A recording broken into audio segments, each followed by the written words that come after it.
يرفع الله الذين آمنوا منكم والذين أوتوا العلم درجات والله بما تعملون خبير.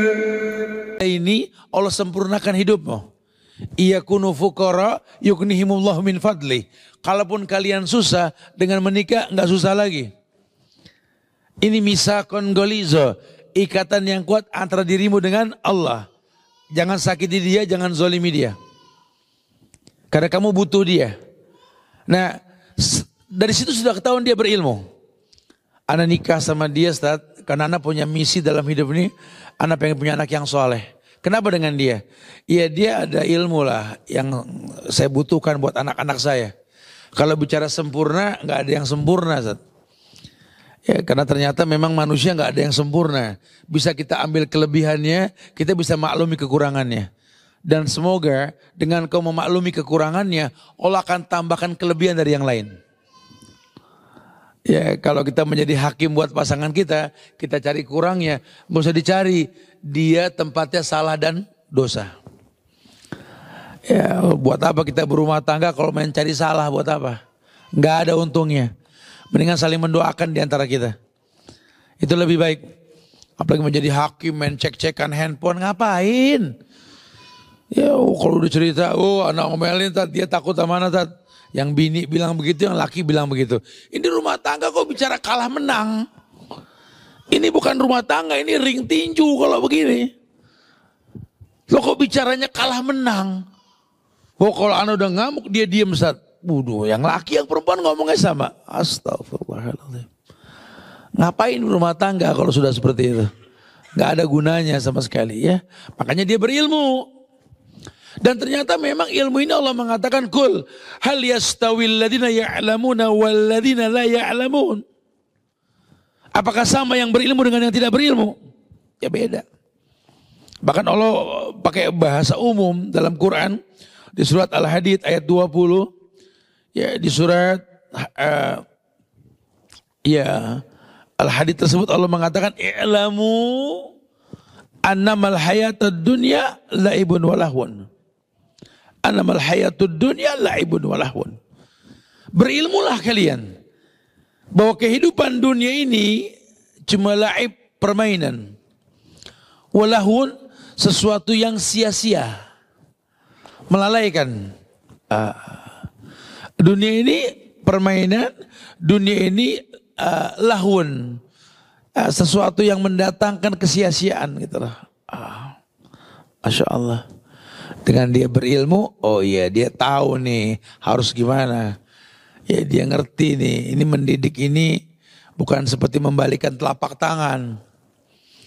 Ya karena ini anak ini hukum asalnya tercipta untuk beribadah. Ya maka misi yang pertama adalah bagaimana menjadikan anak ini Abdullah, hamba Allah.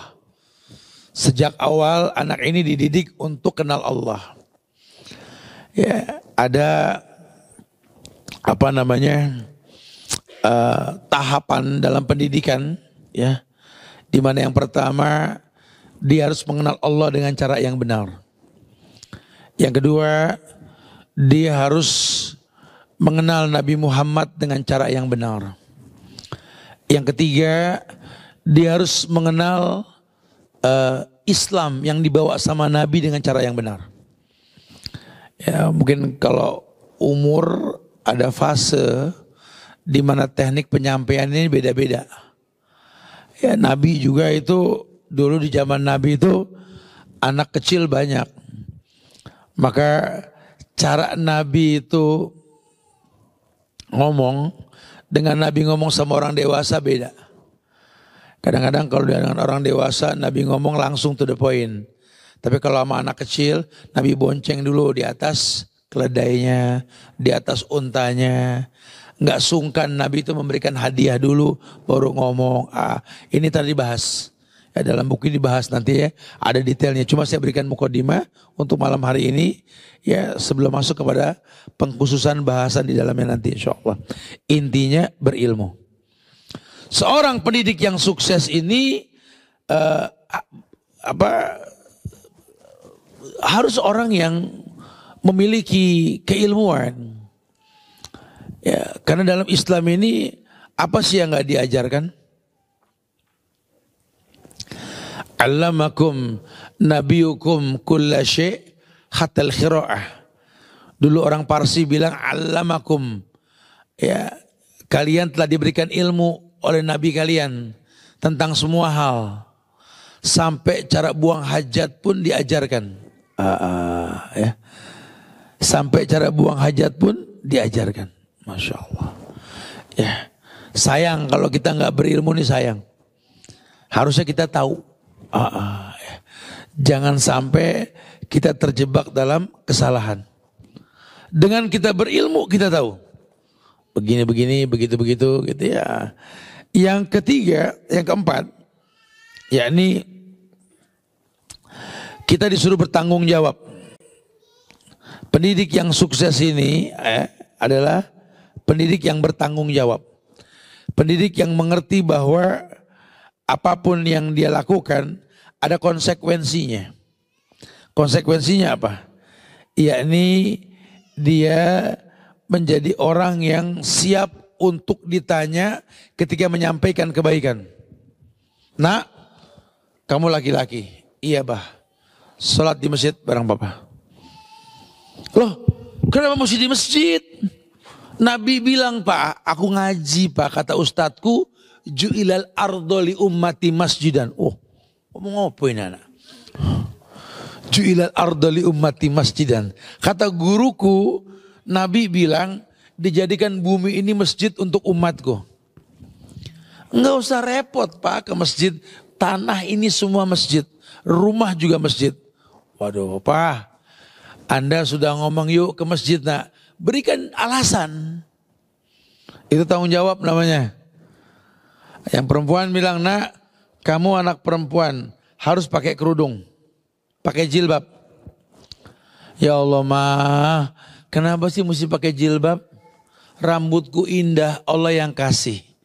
Orang lihat indahnya rambutku, dia bertasbih. Subhanallah. Kalau dia sudah bertasbih, berarti kan dapat pahala. Aku menyebabkan dia berpahala. Ngeles. Gitu. Kenapa mesti ditutup mah? Mama sampein tuh. Si papa silakan jawab, si mama silakan jawab. Ya, jangan cuma nyuruh. Gimana Ustaz? Nah, Ustaz kasih bayangan nih. Ini contoh. Banyak sih yang lain ya. Contoh yang gampang ini. Begini nak, betul Nabi bilang ju'ilal ardali ummati masjidan. Kelebihan umat Muhammad ini semua buminya itu masjid. Kecuali kuburan. Nggak boleh sholat di atas kuburan. Kecuali tempat buang hajat. Nggak boleh sholat di atas tempat buang hajat. Kecuali tempat yang najis. Binatang hewan yang najis. Nggak boleh. Sisanya boleh. Silakan. Sampai di udara, di laut pun kamu boleh sholat nak. Nanti ada adabnya. Gak usah berdiri, duduk dan lain-lain, ada adabnya nanti. Ya. Tapi demi Allah nak. Nabi mengatakan afdolu sholatil mar'i fi baiti ilal maktubah. Kita nih laki-laki nak, soleh. Lelaki soleh, sholatnya di masjid. Perempuan itu ibumu, adik kakak perempuanmu soleha. Perempuan soleha, sholatnya di rumah. Laki-laki sholat di rumah, laki-laki soleha. Gitu. Itu yang pertama nak ya. Kamu soleh apa soleha? Soleh, ikut apa? Dan Nabi katakan tadi bahwa afdhul sholatil mar'i fi baiti, sebaik-baik sholat laki-laki itu di rumah. Kecuali yang wajib di masjid. Makanya abimu ini, papamu, ayahmu ini sengaja beli rumah dekat masjid. Supaya dapat keuntungan apa? Sholat sunnah di rumah, qobliyah, ba'diyah, dekat dengan masjid, tuna. Oh gitu Pak, siap aku soleh Pak. Dan ternyata kita kalau pengen punya anak yang laki, biasain ke masjid. Akan timbul kelaki-lakiannya, jangan main-main nih. Kalau dibiarkan di rumah, akan karakter perempuan yang timbul di badannya. Ya, sama perempuan juga begitu. Kalau kita biasakan di rumah akan jadi perempuan, homi. Orang yang suka rumah. Tapi kalau laki-laki ajar keluar. Laki-laki harus keluar. Biar dia tahu alam takun ardullahi wasiyah fatuhajjiru fiha. Supaya dia lihat bumi Allah ini luas. Suruh hijrah berjalan di muka bumi ini. Nah, perempuan sampaikan kepada anak-anak tersebut. Karena Nabi yang mengatakan al-mar'atu aura, perempuan itu aurat. Lan yaslu ayra minha ila hadza wa hadza. Nabi yang bilang perempuan itu aurat. Hukum asal perempuan itu aurat. Tidak boleh tampak kecuali cuma muka dan telapak tangan, nak. Itu hukum asalnya, nak. Ya, jadi kamu harus tutup auratmu, nak, karena semua dirimu aurat kecuali muka dan telapak tangan. Kalau nikob gimana, mah? Ya nikob mustahab.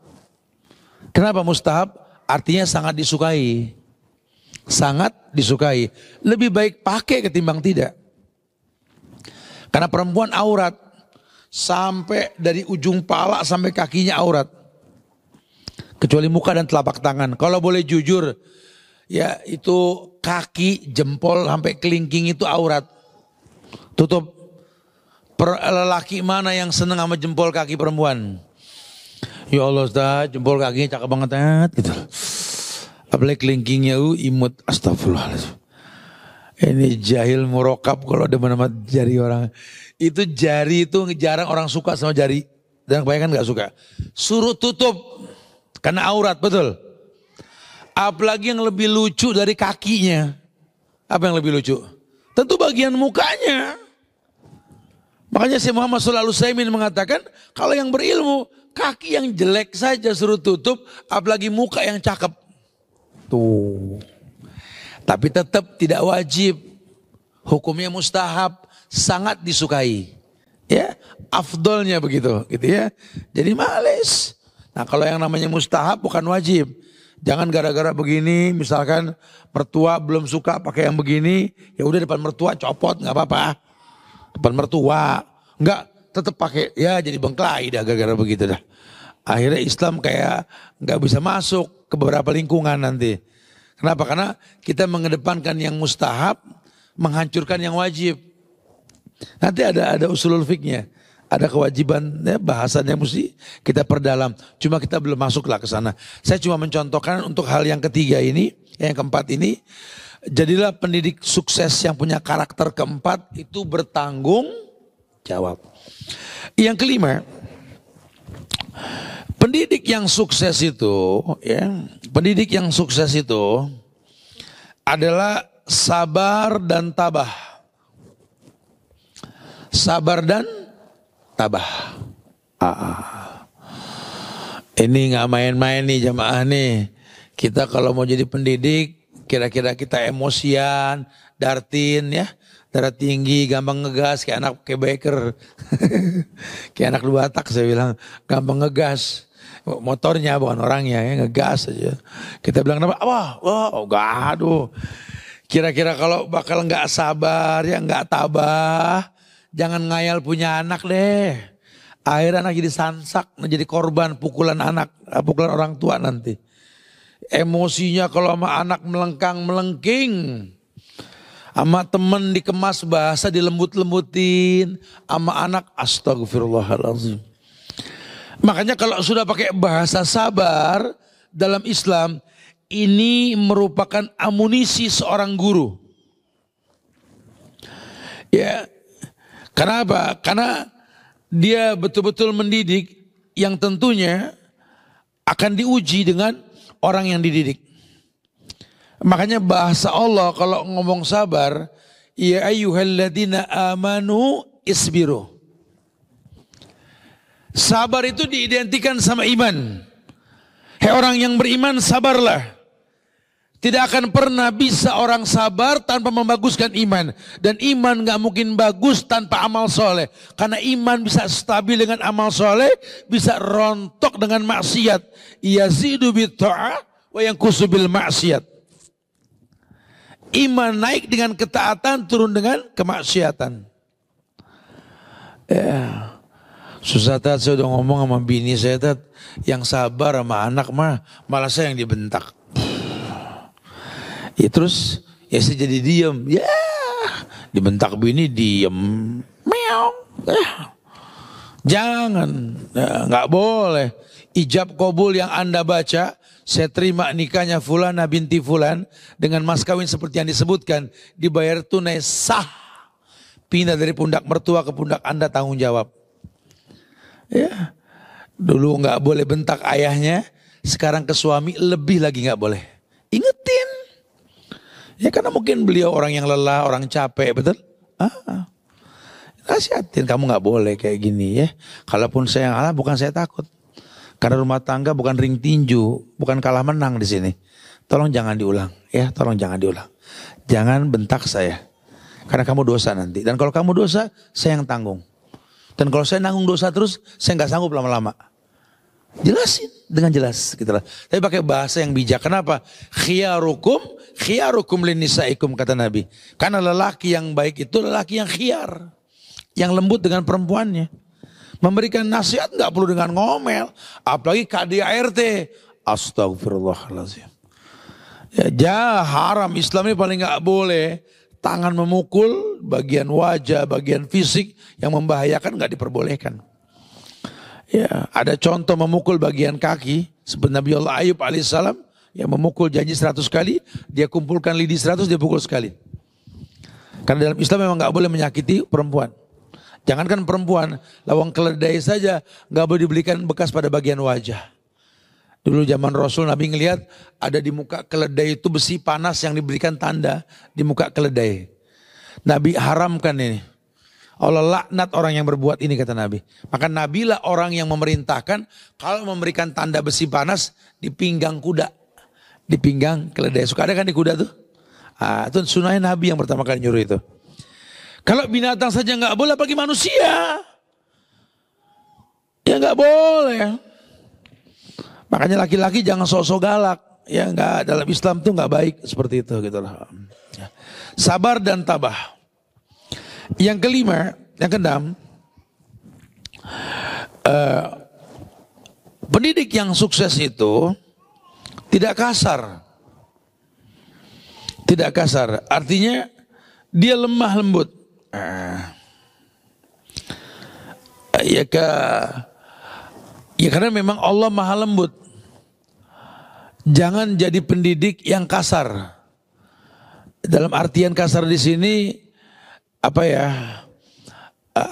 Tidak arifku. Rifku itu arifku la ya'ti illa bil khair. Karena kelemah lembutan itu enggak mendatangkan kecuali kebaikan. Ya, sifat penghuni sorga lembut. Lembut di sini apa ya? Mengemas kata untuk menyiapkan maklum bagi orang yang diajak bicara. Dan itu bukan dibikin-bikin. Kalau lihat anak tuh, sini sayang, sini. Oh Masya Allah ya. Padahal lagi ada masalah. Cuma memang karakternya Masya Allah, sini. Dan gak perlu membentak, memang gak perlu menyakiti. Oh Tat, anak saya kalau gak saya pelototin Tat, gak berubah Tat. Terus, ya makanya dia jadi diem tuh kalau saya pelototin. Terus dia maksum, gak berbuat salah lagi. Dia pasti mengulang kesalahannya. Dan kesalahan berikutnya nggak cukup dengan pelototan yang mirip, harus lebih. Makanya sampai gede nih anak tidak benar kecuali dipelototin dulu sama orang-orang. Karena yang dia tahu kalau salah dipelototin. Kalau saya sih pukul Tat. Kalau nggak dipukul pada nggak baik Tat, tuh lihat, abis saya pukul diem, terus maksum, nggak mengulang kesalahan. Dia pasti mengulang kesalahan. Dan kesalahan berikutnya dengan pukulan yang tadi nggak mempan. Mesti ditingkatkan pukulannya. Lama-lama ini anak nggak jadi baik kalau belum dipukulin sama orang. Kalau saya kerem Tat di kamar mandi, saya kunci Tat. Astagfirullahaladzim. Udah mau lagi-lagi gak? Enggak. Dikunci kamar mandi. Terus maksum. Dia akan mengulang kesalahan lawang dia manusia. Dan kereman berikutnya itu gak bisa sama. Mesti lebih lama lagi. Akhirnya ini anak sampai gede nanti gak jadi baik sebelum dipenjara. Ini kadang-kadang kita nggak berasa loh kayak begitu loh. Sedangkan Islam itu memerintahkan kalau orang berbuat salah, istighfar. Bertobat, minta ampun, minta maaf. Jelaskan hukum sebab akibat. Karena orang berbuat salah ada sebab. Jangan repot menghilangkan asap kalau api nggak dimatikan. Jelas sebabnya. Ini anak habisnya bandel Ustaz. Suka ngebentak adiknya. Awalnya ini anak nggak ngerti cara ngebentak. Cuma yang dia sering lihat orang tuanya ngebentak adiknya. Maka yang dia tahu cara membenarkan adiknya membentak. Kalau orang tua yang cerdas, ya dia akan ngomel sama adiknya. Ya, tidak dengan cara seperti itu karena dia tahu konsekuensinya si kakak pasti niru. Makanya kalau dia ngomel sama kakak, adik suruh keluar. Kakak sini, diomongin baik-baik. Supaya adik gak sok ngomel sama kakaknya.